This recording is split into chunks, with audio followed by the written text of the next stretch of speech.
Asus came up with the flagship series, the ZenFone 2, and there is a no end to the number of variants that they keep releasing. And we're looking at one such variant which is very competitive compared to the other phones in its price range, which is the ZenFone 2 Laser. This is GK from TechPP.com, and this is the detailed review of the ZenFone 2 Laser ZE551KL.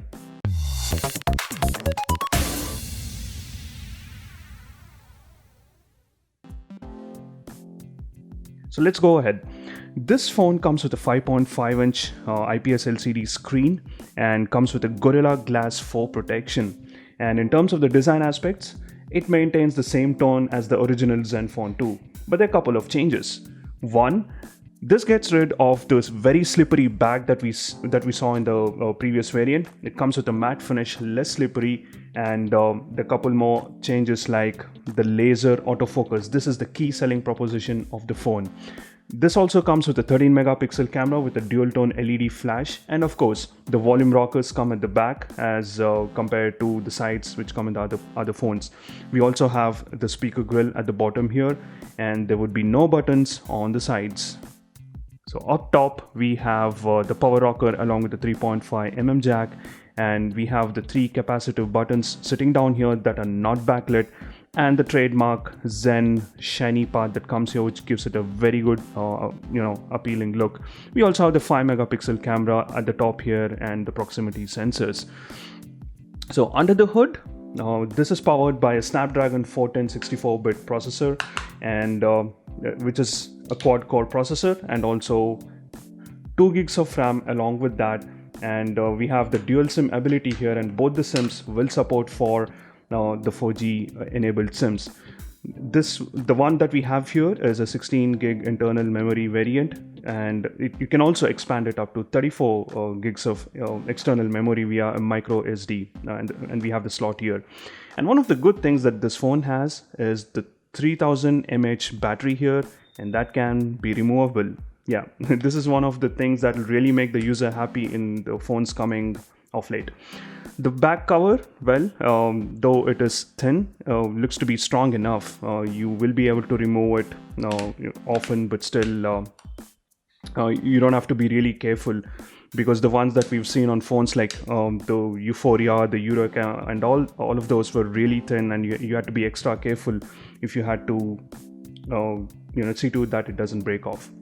So powering this ZenFone 2 Laser is the Zen UI that is built off Android Lollipop, and we've tested this phone on the variants that come with 4 gigs of RAM, but the Zen UI also performed very good on the 2 gig RAM variant as well. We did a lot of tests like gaming and the battery and all that, and we'll be talking about that in a bit. So powering this phone is the Zen UI that is built off Android Lollipop 5.0.2. And one of the things that Asus is really good at is pushing the updates. As we talk, we have a system update that came in, and a good thing about this is you can actually schedule the system update for a later point in time. So these are the tiny intuitive aspects that the Zen UI brings in. Many other things like you have the messaging app here, and you can tag them into VIP or private or general. So at any point in time, you'll be able to see the ones that you want to see, and if you want a restricted access to the messages, you're gonna put them in the private ones. So we have other apps by Asus that comes in out of the box, and there are tons and tons of such apps. Many a time you would simply want to remove them because you don't want them at all. So that is another thing about the Zen UI. And let's look at the gaming performance. So considering that this phone comes with 2 gigs of RAM, there could be some doubts whether or not this will perform well, but games like Asphalt 8, Angry Bird 2 and Real Racing had no issues. Of course, there were very occasional stutters, but nothing apart from that. So we did put this game into play in medium graphics.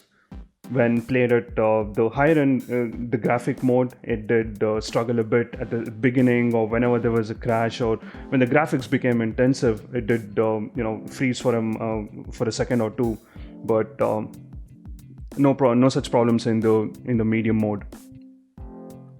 The volume output is also really good, and that is what you would want when you're gaming. And but the one gripe here is when you're holding the phone, it actually covers the speaker grill here, and that could prevent the actual sound output from coming out to its full potential. Apart from that, there's no gripe. And the output in the earphones was very good as well. So that was about the gaming. Overall, it is satisfactory, considering the fact that it runs on a Snapdragon 410. The one question that everyone would have is, does it overheat? Nope, it doesn't. Even after playing for 40 to 60 minutes, we did not observe any overheating. Of course, there is a slight hint of warmth that comes in around this camera or the button region, but it's never that uncomfortable that you would want to drop the device off your hands. So overall, it did well in the camera, in the gaming department. So coming to the camera, this is where the key selling proposition is, which is the laser autofocus that Asus has brought in here. They claim that the focus will fix itself in less than a second and much faster than the other variants of the ZenFone 2. So is it true? Well, we didn't find that to be the case. There could be a minute bump in the speed in which it fixes the focus, but it's really negligible for an end user. It's not the case that we've seen in LG G4 or the OnePlus 2, because there you really observe, or you can really tell that there's a difference with the laser autofocus. Not so in the case of the ZenFone 2 laser. However, having said that, the pictures are really good, especially in daylight. The pictures come out really neat, the exposure is good, and the details also are retained to a pretty good extent. So let's show you some samples here. So this one is taken in evening. The exposure is good, the details are handled well. Even when I'm zooming it to a really good extent, the details are fine. So the low light performance was very impressive, and if you can see here, the depth of field is handled so well. Of course, the camera module that is used on the ZenFone laser is not the same as the one on the high-end ZenFone 2, but then still it does perform really good. Of course, there are some hints of color saturation, but apart from that, the overall performance is really good. So again, here if you can see the depth of field, the details that it retains when I zoom in, really impressive. The videos also come out neat, and the sound captured along with the video is also good, but there's one thing that we observed is it does not handle the exposure well, and when I'm trying to say that is, when there are hints of exposure, it takes a while to kind of handle that exposure. Apart from that, it did pretty well. We'll upload some samples on Flickr for you to see more pictures, but overall the camera department is great again.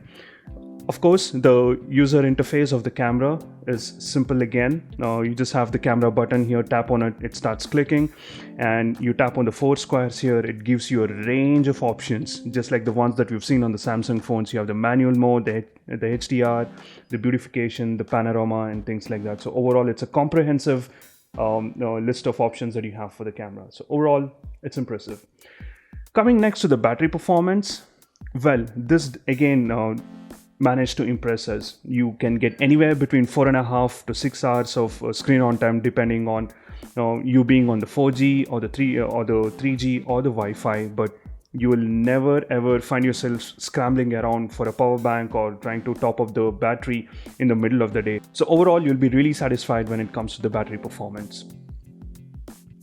So that was the Asus ZenFone 2 laser, and this variant comes with 2 gigs of RAM and 5.5 inches. There are many other variants. There's one that comes with 6 inches display. There's another variant that comes with 3 gigs of RAM and Snapdragon 615. If this was able to satisfy us in terms of its overall performance, we're sure that the 3 gig variant also would have a much better performance.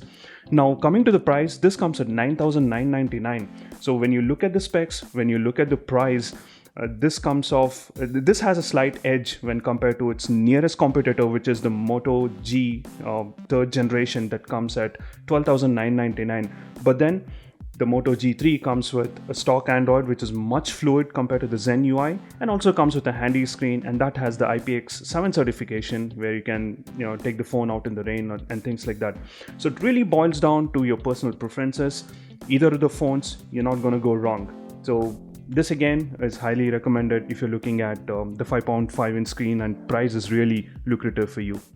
So hope you like this video, and do hit subscribe for more important and latest happenings on the gadget world. Until the next one, this is GK from TechPP.com signing off. Bye bye.